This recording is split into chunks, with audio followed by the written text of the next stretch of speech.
इस बीच एक बड़ी खबर आ रही है हादसे पर। मैक्स अस्पताल का बयान भी सामने आया। सिलेंडर ब्लास्ट की वजह से आग लगी है, यह अस्पताल का कहना है। 39 लोग अस्पताल में एडमिट कराए गए। 18 की मौत पहले ही हो चुकी थी। मरने वालों में विदेशी नागरिक भी शामिल हैं। ये वो नागरिक हैं जो कि अपना इलाज कराने के लिए भारत आए हुए थे, दिल्ली में इलाज कराना था। हमारे साथ हार्दिक इस वक्त जुड़े हुए हैं। हार्दिक, जिन लोगों की जान गई है उनके परिवार वाले वहां पर क्या कह रहे हैं? जी, मैं प्रत्यूष इस वक्त उस जगह पर मौजूद हूं जहां पर आग लगी, और आप देखिए कि यहां से मेरी दूरी अभी 5 मीटर भी नहीं है। और आप एक और होटल देखिए, यहां देखिए मेरे एक हाथ के बराबर जगह है। सोचिए यहां से अगर जिन 21 लोगों की मौत हुई है क्या वो निकल सकते थे? सोचिए क्या यहां से जिन 37 लोगों की जान बची वो निकल सकते थे? ये ठीक 5 मीटर की दूरी पर बना हुआ जस्ट पड़ोस वाली एक बिल्डिंग है। और ये देखिए रास्ता, मैं अपने कैमरा सहयोगी को कहूंगा कि जूम करके दिखाएं इस रास्ते को। ये लेमन ग्रीन इन होटल है। जिस होटल में आग लगी है उसके ठीक बगल वाली बिल्डिंग है। न फायर एनओसी है, न कोई सेफ्टी इक्विपमेंट्स यहां पर मौजूद है, न इवैक्यूएशन के लिए कोई रेस्क्यू सिस्टम यहां पर मौजूद है। ऐसी की ऐसी ग्रिड वहां पर भी लगी थी बेसमेंट में, जिस बेसमेंट के अंदर 6 लोग मौजूद थे जिन्हें बचाया गया। यहां की भी ऐसी की ऐसी ग्रिड लगी हुई है।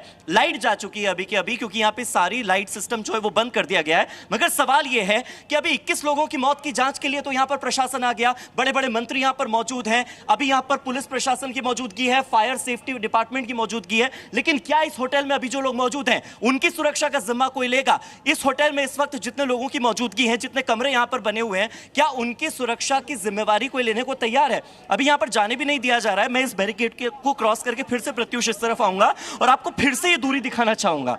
एक बार जरा इस दूरी को देखिए और समझिए कि ये जो भीड़ इस वक्त वहां मौजूद है, क्या ये किसी अगले अग्निकांड का इंतजार कर रहे हैं? ये जो यहां पर लोग इस वक्त मौजूद हैं, क्या ये कुछ और लोगों की मौत का इंतजार कर रहे हैं? बार बार इस तरह के घटनाक्रम होते हैं। पश्चिमी दिल्ली के मुंडका अग्निकांड से लेकर आज मालवीय नगर के इस अग्निकांड तक एक के बाद एक मौत का आंकड़ा बढ़ते जाता है। लापरवाही के सिलसिले लगातार बढ़ते जाते हैं। और सवाल यह है कि आग तो उस होटल में लगी, लेकिन इन तमाम होटल्स में जो नियमों को आग लगा दी गई है, कानूनों को आग लगा दी गई है, फायर एनओसी के जो बड़े बड़े दावे होते हैं उन दावों को आग लगा दी गई है, उसका क्या? लोगों की मौत की जिम्मेदारी लेने के लिए जो लोग यहां पर आ रहे हैं कह रहे हैं जांच जारी है। अगर सवाल कई सारे हैं आपके पास, मैं लौटूंगा, लेकिन इस बीच एक और बड़ी अपडेट ये है। मालवीय नगर अग्निकांड में एक बड़ा खुलासा हुआ है। होटल में 6 कमरे की इजाजत दी गई थी, 25 कमरे अवैध तौर पर यहां पर बना दिए गए थे। होटल में फायर एग्जिट भी नहीं था, होटल के पास फायर एनओसी भी नहीं थी।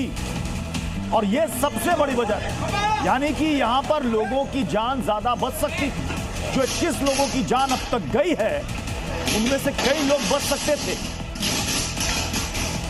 अब आप सोचिए कि इसके आसपास, जैसा कि हमारे सहयोगी हार्दिक बता रहे हैं, कि और भी कई सारे होटल्स हैं वहां पर। ना फायर एनओसी है, ना फायर एग्जिट है, सिर्फ एक हाथ भर की दूरी, बस उतना फासला। उसी के अंदर से अगर आग लगती है या कोई इस तरह की घटना होती है तो आपको निकलना होता है। अब सोचिए एक होटल जिसमें 25 कमरे बना दिए गए, 6 की इजाजत मिलती है, 25 बना दिए जाते हैं। अब सारे लोग उस तरह की घटना में निकलेंगे तो कहां से निकलेंगे? तस्वीर आपने वो भी देखी जो आपको दिखा रहे हैं। लोग ऊपर से कूद रहे थे, क्या करेंगे? जान बचाना है। कई लोगों के पैर टूट गए, इंजर्ड हो गए, उनको अस्पताल ले जाना पड़ा।